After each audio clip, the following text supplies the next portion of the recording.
दारू बजारू चल जाना केहुओ के लिए बिगड़ जाना दारू बजारू चल जाना केहुओ के लिए बिगड़ जाना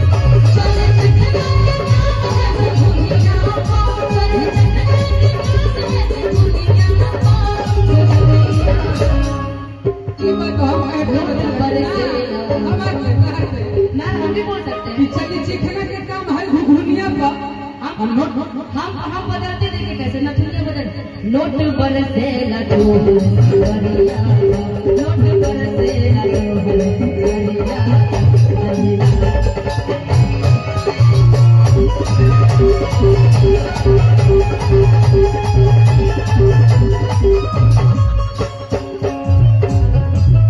हरी हरी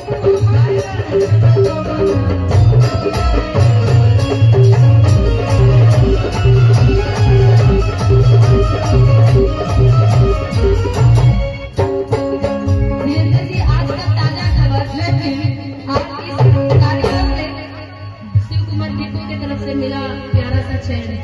निशाना ताली एक बार जोरदार ताली क्योंकि ये भी इसीलिए कहते हैं ना टूटू भैया अरे हाथ न लगाए कोनो निशा के अरे निशा कि हाथ न लगाए कोनो निशा के अरे निशा अरे कितना भोला ही बदल दे हम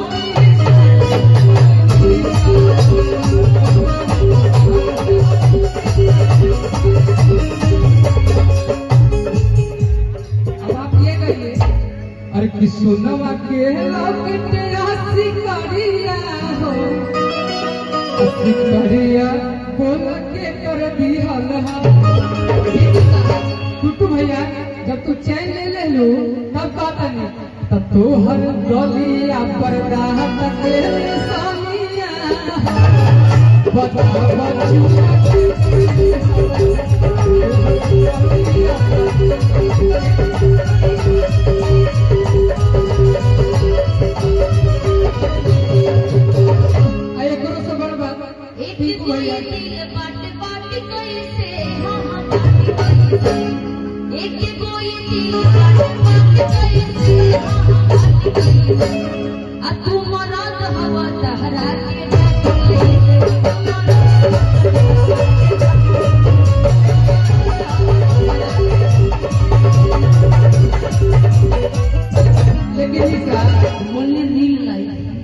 ये हमारा टिंकू भैया सुधीर ये हमारा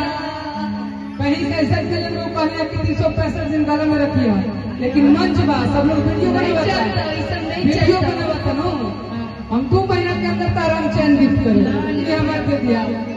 बना हम ना देता हूँ भाई के तो बात हमको कहीं कैसे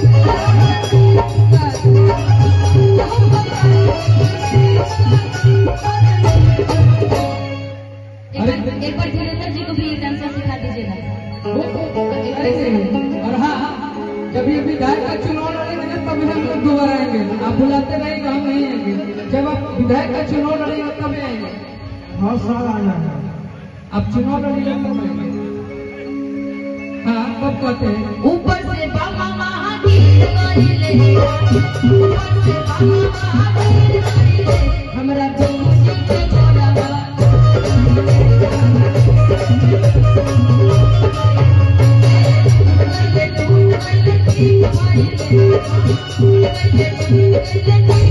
Thank you.